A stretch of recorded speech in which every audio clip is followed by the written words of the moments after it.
Welcome to Design Foundations, the podcast where faith, family health, and true wellness come together. I'm Kelly, an integrative health practitioner, optometrist, and mom who's been where you are. I know how overwhelming it can feel to navigate health challenges for yourself and your family. That's why I'm here, to help you uncover the root causes of those struggles and help you build an unshakable foundation for a thriving life where you feel rooted, replenished, and restored. In each episode, we'll cut through the noise, talk about practical tips, and share real-life stories to encourage and equip you. You've got what it takes to create lasting wellness. I'm just here to help you get there. Let's dive in.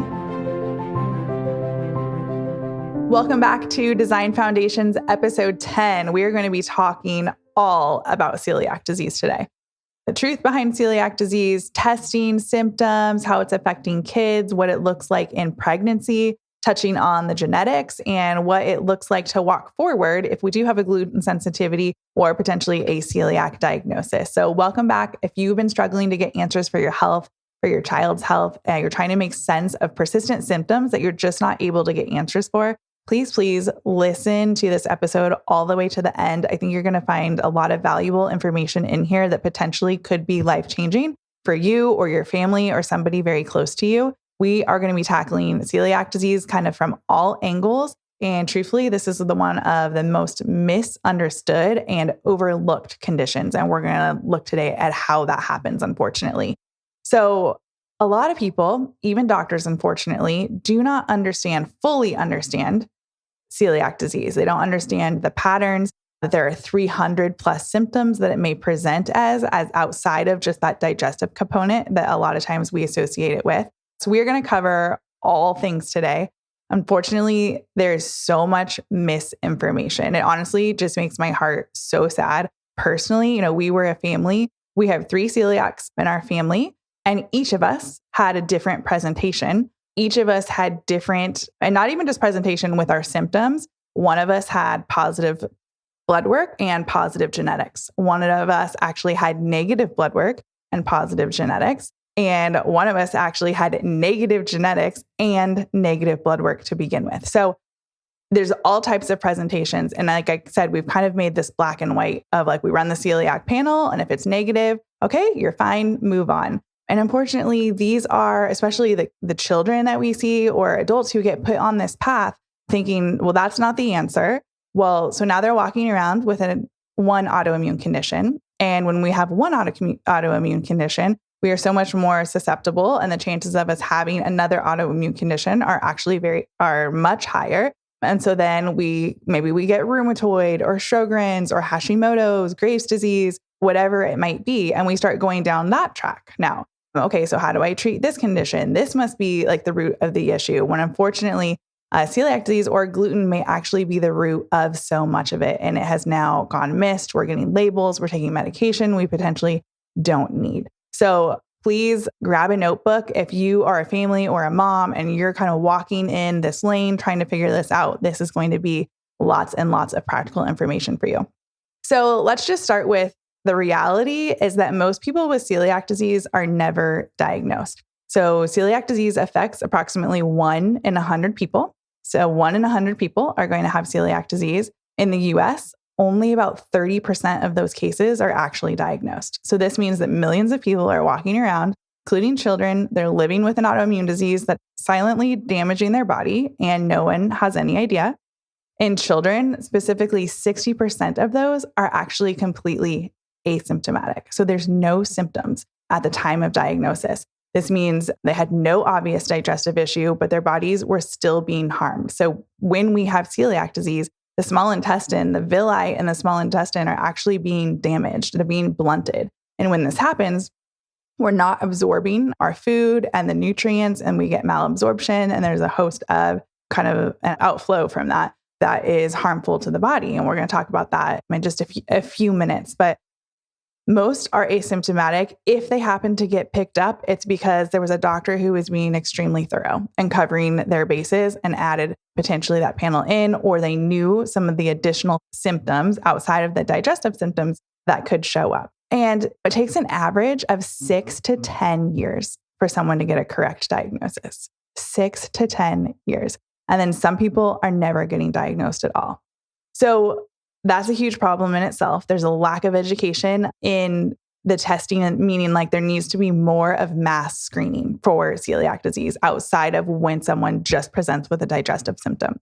So the risk of developing another autoimmune condition increases with delayed diagnosis. So if someone is diagnosed by the age of 4, then they have about a 10% risk of developing another autoimmune disease. If they're diagnosed between 4 and 12, it's going to be about a 16% risk. If we're not diagnosed if we're not diagnosed until the ages of 12 to 20, I'm at a 27% risk. And if I'm not diagnosed until after 20, there's a 34% risk that I'm going to be walking around with another autoimmune condition. So the longer that celiac disease is going undiagnosed, the higher the chance of developing another autoimmune condition. So this could look like something like type 1 diabetes. They actually share the exact same genetics. DQ2 is the gene that they share. It could be Hashimoto's, Graves' disease, lupus, rheumatoid arthritis, Sjogren's. All of these are strongly linked to celiac disease. And then something that is not often talked about is when someone goes undiagnosed, continuing to eat a gluten diet and they have celiac disease, actually lymphoma and bowel cancers are significant. And no, we're not talking about this and educating. So that is kind of just the stats as a whole when we look at kind of the whole big picture. I'm going to step through just some of the specifics, and I'm going to start with like celiac disease and pregnancy and why we really need to consider screening women before they become pregnant, when they're going through thinking about it, being part of their like general overall wellness scan, because undiagnosed celiac disease can directly impact fertility, pregnancy, and fetal development. When someone is undiagnosed with celiac disease, they're continuing to eat a gluten-filled diet, they have much higher rates of unexplained infertility. Hormone imbalances. This is going to be caused by nutrient malabsorption that's occurring. This can disrupt ovulation. Men with undiagnosed celiac disease may have lower sperm quality, lower testosterone levels. As far as pregnancy complications go, it has an increased risk of miscarriage. And we can bring in the whole component of methylation here, MTHFR. We're starting to see that a lot of people who have celiac disease also have the MTHFR mutation. So there's some questions that come into play here, but either way, there's an increased risk of miscarriage. So why are we not screening this? It's such an easy fix as far as getting gluten out of our diet. It's bigger than just an easy fix, but when we're looking for answers for these things, this is definitely something that we should be exploring and should be part of yearly women's wellness exams. It can cause low birth weight, preterm labor. There's a higher risk of potential neural tube defects and placental abnormalities, as well as growth restriction. So the solution, get tested before we're considered getting pregnant. If you are in that stage of life, please consider it's a very easy blood test and something to pay attention to. If you have a family history of autoimmune diseases, then you definitely want to have this at the top of your list. If you're struggling with unexplained infertility, ask your doctor about celiac testing. If you already are pregnant and you have symptoms, you can consider genetic testing. This is also as simple as a blood test, and then looking at nutrient testing. And we'll talk about what to ask for as we move forward. So overall, a gluten-free diet in undiagnosed women has been shown to actually improve pregnancy outcomes. So it's certainly something to consider within that realm. But one of the most popular questions I get is, what are the symptoms outside of the digestive symptoms that we think about? We think about diarrhea. We actually don't think about constipation, honestly. And typically constipation is actually more commonly seen than diarrhea, or flip-flopping actually between the two. So some of the more overlooked symptoms, or something that you might want to have your radar if you're trying to keep your eye out for this, or you're curious, are things like failure to thrive. So they're not progressing on the growth chart like they should be, short stature, delayed puberty, just in general, immune system being low, frequent ear infections, sinus infections, respiratory stuff, different autoimmune issues if they've been diagnosed with another autoimmune condition, recurrent strep throat. Actually, my oldest was in kindergarten. We got strep throat. I think it was 4 times in a matter of 2 to 3 months. And she was treated every time. It's one of those, I didn't know what I didn't know back then. But yeah, recurrent strep. I found out 6 months later that she was celiac after that. chronic fatigue and weakness. From a neurological perspective, I did a whole episode on mental health and gluten. So go back and listen to that if you'd like a little bit more detail. But things that we're often missing and not correlating with undiagnosed celiac disease and or gluten sensitivity is ADD symptoms, difficulty concentrating, being easily distracted, OCD, tics can be a part of that. We get leaky gut, right? And we have these gluten proteins that are flowing through those tight junctions because they're wide open into the bloodstream. The body is having a reaction. I'm getting inflammation and I'm actually creating lipopolysaccharides that are then causing neuroinflammation in the brain. So when I get this inflammation, this is when these symptoms start to occur. I'm going to include irritability in here, mood swings, anxiety, depression, that kind of like rock and roll of tantrums, maybe brain fog or trouble processing, or it appears maybe my child has some type of processing or developmental delay, but I can't quite put my finger on specifically what it is. Oppositional defiant disorder will fall into here. Sleep disturbances, if they are a poor sleeper. Nightmares are really common. And then really uncommon symptoms that often get dismissed are frequent nosebleeds. And this is typically related to the malabsorption of fat-soluble vitamins, in this case specifically vitamin K, recurrent UTIs, bedwetting, especially later if you feel like they're at the point like this should not be happening anymore. Frequent accidents past the point of potty training. This are definitely things that we want to be considering. Skin rashes, so things like eczema, psoriasis, and then lastly, dermatitis herpetiformis, which is kind of what is known as celiac rash. So that specific rash will go along with celiac. Not everybody gets that. So just because you have celiac doesn't mean that you will get dermatitis herpetiformis. Some people will get just the rash and be diagnosed with celiac actually after that, even through dermatology, is a possibility. So that's kind of looking at a really broad spectrum of symptoms outside of some of the typical other things to keep in mind.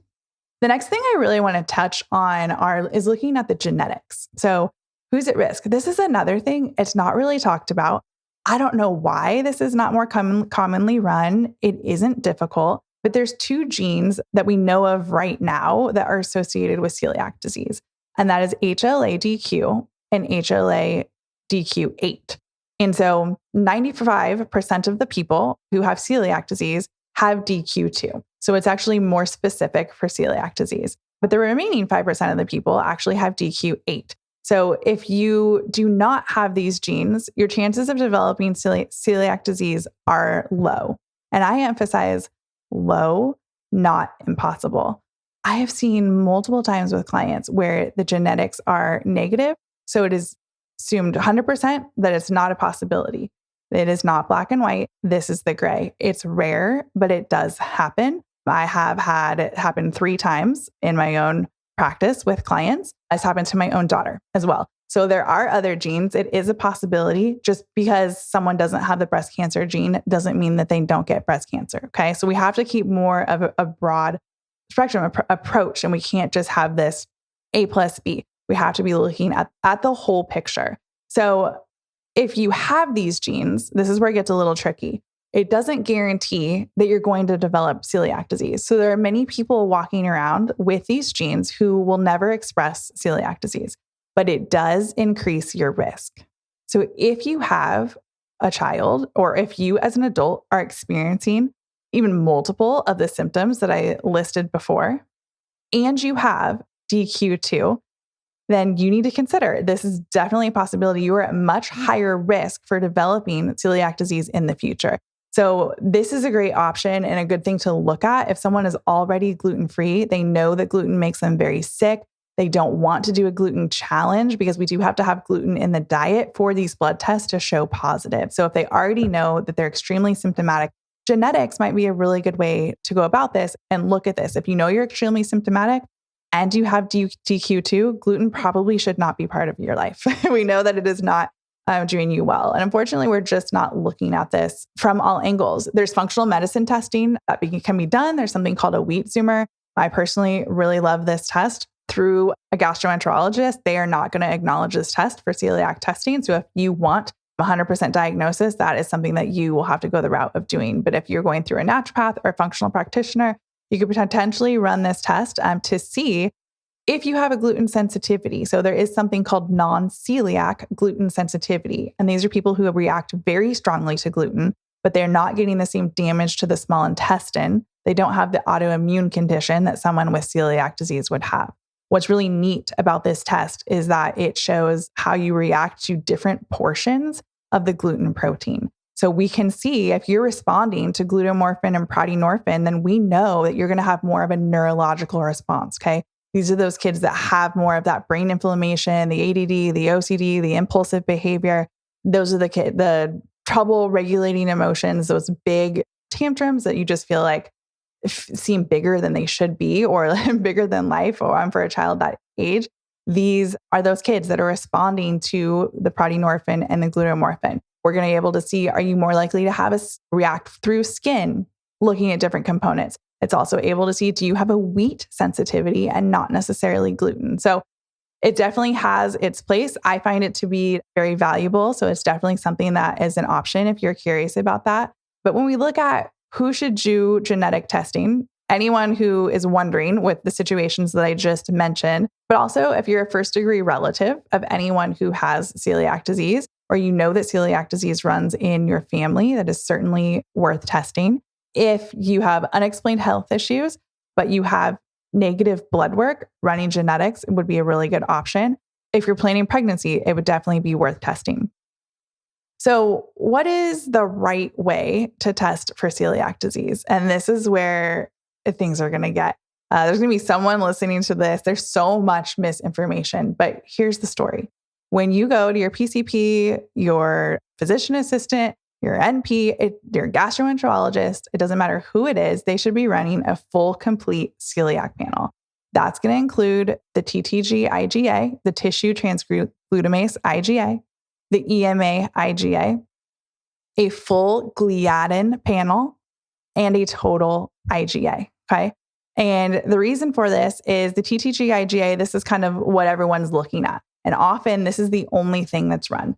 And when this is run and it's positive, or you get this with a positive EMA, then like, congratulations, in some ways you have avoided that issue of falling into that group of a 6 to 10 year diagnosis. It's positive. The University of Chicago has said when both of those are positive, the TTG IgA and the EMA IgA, then we know that there is damage in the body, whether you're seeing it or not. So part of the issue is the damage that happens to the small intestine is actually very patchy. So it's not uniform across the small intestine. So if we're going in and getting biopsies, we need to be getting, and they say 6 to 15 biopsies in order to get a really good assessment. But often we're only taking 2 or 3. So I could potentially be missing those villi that are blunted or the area that is damaged, and I'm going to get a negative endoscopy. Because often when we have positive blood work, the gold standard would be considered to go on and do an endoscopy to check for damage in the small intestine. And this is where kind of all those holes can happen. So I can get positive blood work, but then I'll end up with that negative scope. Or I've had clients with negative blood work who are still symptomatic and may have had a doc that said, okay, let's go ahead and do the endoscopy and actually show that it ends up being positive. I myself actually had negative blood work, and that's because I actually wasn't consuming a lot of gluten. I was very sick, and I had cut a lot of things out of my diet trying to get answers. So at the time, no one actually explained that I should have been eating 2 to 6, the equivalent of 2 to 6 pieces of bread per day in order for potentially 6 weeks in order for that test to show positive. So I actually got a negative result. We ended up doing an endoscopy because I was so sick. And I had lost like 15 pounds, and they actually were looking for something more severe. My GI actually did mention later that that's actually what they were concerned about, some type of like cancer going on, intestinal cancer, checking out the bowels. It turns out everything looked fine. And I was left with negative blood work and a negative on endoscopy. So symptomatic. I was so sick. After about 6 months, I actually ended up running genetics on my own. And what do you know? I actually had the gene DQ2, and that matched my daughter, who was extremely symptomatic, who at that time had already been confirmed celiac. So I had a family history. I carried the genetics, extremely symptomatic. So I went 100% gluten-free, contamination, ate just like her, completely fine. The Graves' disease that I had, that for years that I had been just a roller coaster on, extreme heart palpitations. Again, lost a ton of weight, racing heart. I've been on propylthiouracil, which is actually a liver toxic medication. I actually took that while I was breastfeeding, which it says it's safe. If I'd known what I know now, I probably would not feel comfortable with that, but it is what it is, right? And we move forward. There's grace and protection there. But all that to say, when I got to the bottom of the celiac disease, they wanted to do radiation on my thyroid, which means I would have been on basically destroy the thyroid gland because it was just overproducing. And I would have had to be on thyroid medication for the rest of my life. And I just was really searching for other answers. Anyways, got to the bottom of this and I came off medication for the Graves. I've never had an issue with the thyroid again.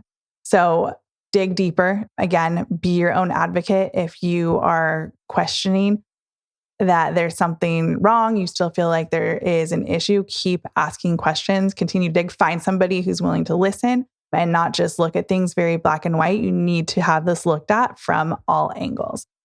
There are additional lab markers that are really helpful to check. So when you get negative blood work, you're symptomatic, some other things that might be really helpful to help aid in just getting a good picture is an iron panel. So most people are anemic because, again, due to lack of absorption. So we're checking ferritin, iron, a TIBC, looking at vitamin B12, folate, vitamin D, magnesium, zinc, copper. We are usually deficient at the time of diagnosis in all of these. So it's definitely something to look at. Definitely look at thyroid antibodies and function, a full thyroid panel, not just TSH and T4. You want a really good picture of this. Oftentimes, celiac disease is actually connected with the thyroid. I think there's about a 13% connection there. When I was actually diagnosed with Graves first, no one mentioned that.